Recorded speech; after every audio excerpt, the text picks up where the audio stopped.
Buenas tardes. Sí suena bien, ¿verdad?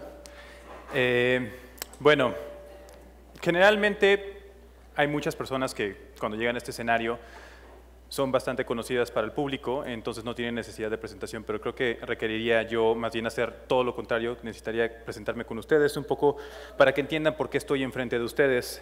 Mi nombre es Daniel Cubría, soy politólogo, activista. Durante 2012 yo di un salto de confianza, di un salto hacia básicamente a la vida pública a través del activismo y aprendí muchísimas cosas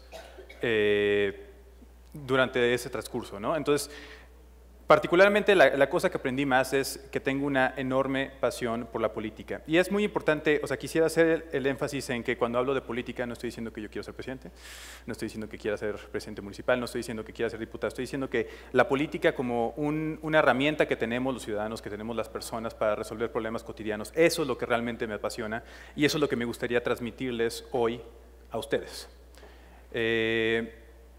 Básicamente de lo que me doy cuenta en este proceso en el cual yo entré al activismo es que es necesario un proceso, un salto al vacío. Un salto al vacío en el sentido en el que tienes que empezar a confiar en las demás personas para empezar a lograr cosas, para empezar a lograr cambios, y que si no haces ese salto al vacío, básicamente te estás quedando en la nulidad, te estás quedando en la renuencia, estás quedándote básicamente en el lugar en donde estamos, ¿no? Entonces, para empezar a cambiar, tenemos que empezar a confiar. Soy ese, sí. No soy muy fotogénico, entonces eso tiende a pasarme, pero ahí está. Quisiera primero empezar con un breve experimento social. Quisiera que todos, por favor, cerraran los ojos. Todos, por favor, cierren los ojos. Bueno, no puedo ver mucho con esta luz, pero voy a intentar verlo. Ahora, ya que tienen todos los ojos cerrados, hagan el favor de levantar su mano a aquellas personas que creen que en lo personal, en su ámbito individual, son capaces de respetar la ley. La ley. No tienen que decir nada, no abran los ojos, por favor. Este ejercicio es importante, que no abran los ojos. De acuerdo. De acuerdo, ok. Entonces, por favor, bajen la mano, no abran los ojos todavía. Y ahora quiero que alcen la mano las personas que creen que la persona de al lado es capaz de respetar la ley. Por favor, no abran los ojos. De acuerdo. Ahora pueden bajar de nuevo la mano. Bueno, quisiera empezar entonces mostrándoles primero una gráfica. Esta es una gráfica que resume básicamente la historia del índice de percepción de corrupción que tenemos en México. La línea amarilla representa la calificación que tenemos en el índice de percepción de corrupción, mientras que la línea naranja es la línea que representa el ranking, es decir, el lugar que tiene México con respecto a los demás países en cuanto a nivel de corrupción. Si se dan cuenta, la línea amarilla es una línea que no... ¿Sigue ahí todavía?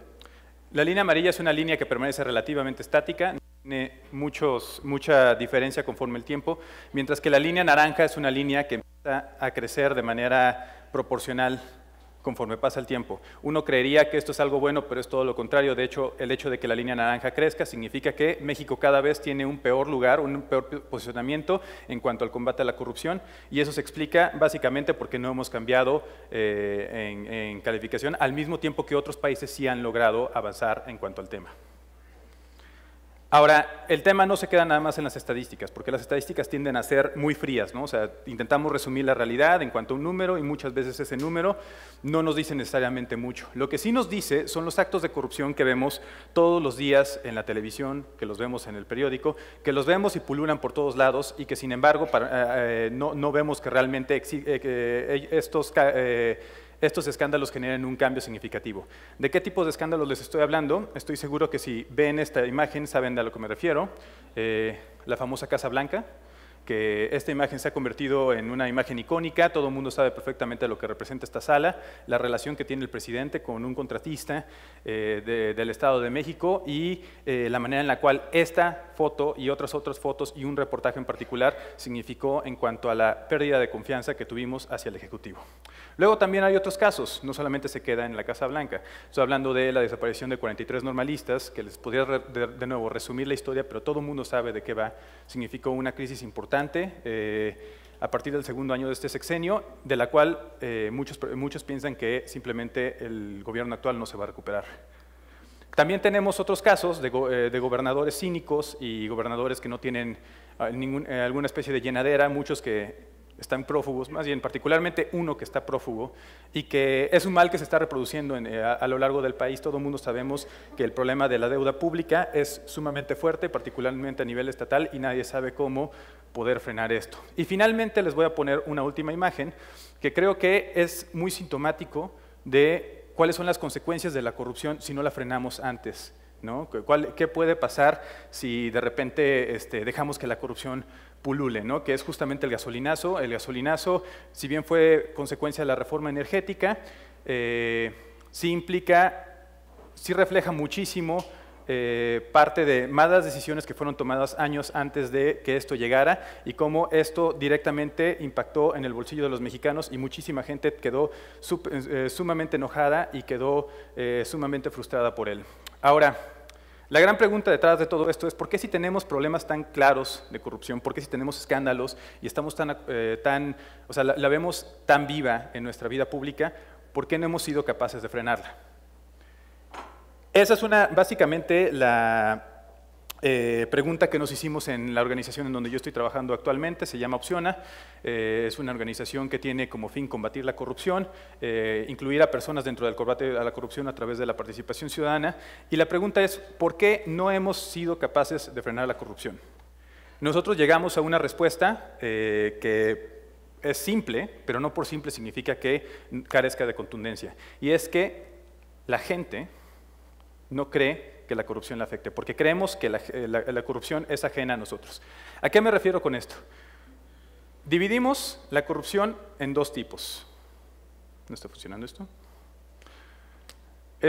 Dividimos la corrupción en dos tipos. Por un lado está la corrupción de ellos, que puede ser representada a través de esta caricatura, y luego también tenemos otro tipo de corrupción, que es la corrupción de nosotros. Ahorita me voy a explicar un poco a qué quiero llegar con esto. La corrupción de ellos es esta corrupción que realizan las élites económicas y políticas para hacerse del poder y mantenerse en el poder a través de actos ilegales. Por otro lado, también tenemos la corrupción de nosotros, que son las acciones que realizamos en nuestro actuar cotidiano y que claramente son actos ilegales, pero más bien los entendemos como la forma en la que interactuamos con el gobierno y muchas veces pasan por excusas como la astucia, nos creemos astutos por ser corruptos porque creemos que le estamos dando vuelta a la ley, creemos que es una especie de revancha social hacia las personas, hacia los grandes abusadores del poder político y muchas veces terminamos justificando esta corrupción. Ahora, la suma de estas dos corrupciones, la corrupción de ellos y la corrupción de nosotros, termina dando un subproducto, o un producto más bien, que representa mucho la manera en la cual estas dos corrupciones viven, que es justamente la corrupción de todos. Este es un muy buen ejemplo de la corrupción de todos, porque es básicamente en donde se mezclan la corrupción de ellos, la corrupción de nosotros, y da un resultado que a todas luces es indeseable, ¿no? La democracia electoral, que cada vez la pensamos más como este acto en el cual unos compran votos, otros venden su voto y al final terminamos teniendo un cochinero que nadie quiere tener, es básicamente como una especie de… es la síntesis que se genera detrás de estas dos dinámicas y que claramente para ninguno de nosotros es indeseable. Ahora, hay tres consecuencias detrás de estos tres tipos de corrupción. La primera consecuencia es nuestra idea de lo público. Si nuestra idea de la corrupción está fragmentada, también lo público está fragmentado. ¿Esto qué significa? Significa que aquello que pertenece a todos, aquello que idealmente debería de ser un espacio de participación, realmente es un espacio del cual nos replegamos y nos quedamos en nuestro ámbito individual. Esto es muy importante porque entonces suceden escándalos, suceden Duartes y no hay nadie allá afuera que esté ahí para frenarlo. La siguiente consecuencia es la desconfianza. De nuevo, la desconfianza también se puede dar a distintos niveles. La desconfianza hacia el gobierno, 19% de los mexicanos apenas confían en el gobierno, el resto simplemente no confían en el gobierno, 81%.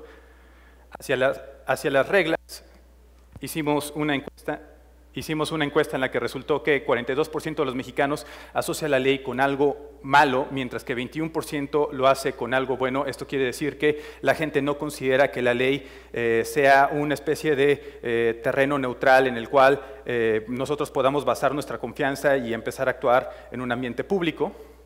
Y finalmente, el tercer y último eslabón es la desconfianza hacia el otro. A través de la encuesta que hicimos resultó que 92% de los mexicanos confía en su familia, y si comparamos este porcentaje de confianza que tenemos hacia la familia hacia otro tipo de actores sociales, ya sean nuestros vecinos, nuestros maestros, las instituciones de gobierno, el porcentaje de confianza que tenemos hacia ellos es sumamente mayor. Esto implica que en general el mexicano es una persona que tiende a desconfiar, que tiende a no querer dar este salto al vacío que yo les estaba hablando al principio de esta plática. Ahora, les voy a dar un poco, he estado siendo muy cínico hasta ahorita, ¿no? Les he estado diciendo como cosas que tal vez no están dando mucha esperanza, pero les puedo decir, ay caray, no, perdón, todavía falta una tercera consecuencia, que es la política del cinismo. La política del cinismo se refiere a este acto, o sea, si la política es el arte de tomar decisiones colectivas, entonces la política del cinismo es eso trasladado a la parte en la que las élites políticas y económicas que se dedican a lucrar con este espacio que es de todos, utilizan ese poder que tienen nada más para velar por sus propios intereses y pues termina pasando lo que tenemos. Ahora, de nuevo, no tiene que ser así. No tiene por qué ser así, eso es más o menos lo que me gustaría contarles. O sea, justamente si existen este tipo de efectos es porque hay personas que no han todavía dado el salto cuántico a empezar a cambiar esta realidad. Yo les puedo contar varios ejemplos de cómo es que podemos empezar a revertir este tipo de procesos. El primero de ellos es Guatemala. En 2015, muchos de ustedes seguramente se habrán enterado, inició un proceso de destitución hacia el presidente de entonces, Otto Pérez Molina, gracias a que la sociedad civil empujó que existiera una comisión internacional que velara por la justicia y que castigara a los corruptos, y al final Otto Pérez Molina fue castigado. Rumania es un caso en el cual en 2013-2014 varios grupos de activistas lograron evitar que una zona natural protegida fuera invadida por parte de una corporación que quería explotar la zona para establecer una minera. Estas personas ahora sí que hicieron todo un desmadre y lograron frenarla. Finalmente, también tenemos Indonesia, casos en los cuales la KPK, que es como la Comisión Anticorrupción de Indonesia, empezó a cambiar sus actitudes, empezó a cambiar sus acciones y empezó a combatir a la corrupción a través de meter a los actores políticos más corruptos de Indonesia a la cárcel, y al final, bueno, más bien al principio y al final, la razón por la cual empezó a hacer esto es justamente porque se empezó a deber a la gente. La KPK empezó a tener prestigio, empezó a depender completamente de lo que le dijera la gente, a tal punto que la gente salió a defenderla. Entonces, ¿qué tienen en común estos tres actos? Básicamente, en que hay organización, hay acción colectiva, hay un grupo de personas, en este caso se representa por peces, hay muchos peces que confían entre sí, hay muchos peces que se organizan de alguna forma y logran encontrar manera de revertir el asunto. Ahora, no les estoy contando absolutamente nada nuevo, ¿de acuerdo? No estoy encontrando el hilo negro, no estoy diciendo que yo les estoy vendiendo la solución a los problemas, no estoy diciendo que tengo la fórmula mágica para lograr esto. Lo que les puedo decir es que México ha tenido de manera sistemática, desde muchos años, maneras organizadas de poder responder a los actos de corrupción, y eso es más o menos a los que quiero invitarles a hacer. Ustedes tienen que involucrarse en política, ustedes tienen que salir y participar porque la política es suya. ¿A qué tipo de actos me refiero? Los hemos visto mucho, particularmente en los últimos años. Estoy hablando de manifestaciones de empresarios. Normalmente los empresarios no son vistos como estos entes tan participativos, por lo menos en la vía pública. Sin embargo, el año pasado tuvimos una manifestación muy importante por parte de empresarios de la Coparmex para exigir un sistema nacional anticorrupción eficaz, efectivo, que pudiera combatir la corrupción. También tuvimos en los últimos años un esfuerzo muy importante por parte de organizaciones civiles para impulsar una ley 3D3 para que pudiera justamente encontrarse maneras efectivas de pedir que los políticos rindan cuentas. También tuvimos candidaturas ciudadanas. Tuvimos candidaturas ciudadanas de personas que nunca estuvieron en partidos políticos y que lograron organizar, aunque sea en una comunidad chiquita, un proceso de reversión del problema de la corrupción. Y finalmente, esto creo que es algo que también me gustaría decirles. No todas las acciones, o sea, no es necesario entrar directamente en la política para que se pueda realizar un cambio político. También hay otro tipo de activismos, hay activismos sociales, hay esas personas que salen y quieren ayudar a otras personas, hay personas que construyen casas para otras personas. Si hacen eso, si de verdad eso es lo que les gusta, si les gusta reforestar, si les gusta, no sé, si les gusta atender a personas en asilo, si les gusta otro tipo de activismo, eso también suma. Lo que quiero decirles es, el espacio allá, el espacio que está afuera, es el espacio público y es un espacio que ustedes se tienen que empezar a apropiar. Y en la medida en la que nosotros nos apropiemos más de ese espacio público, entonces les puedo asegurar que se van a empezar a revertir las cosas. Ahora, al principio de esta plática yo les pregunté a ustedes, ¿quién de ustedes creen que en lo personal tienen la capacidad de respetar la ley? Y por otro lado también les pregunté, ¿quién cree que la persona de al lado tiene la capacidad de respetar la ley? Curiosamente, esto no me lo esperaba. Terminaron diciendo que o sea, creen que el de al lado es más capaz de respetar la ley que uno mismo. Sinceramente no sé cómo explicar, cómo interpretar ese resultado. Puedo decir que ustedes confían mucho en los demás, pero tal vez no confían mucho en uno mismo y creo que eso tal vez debería de cambiar.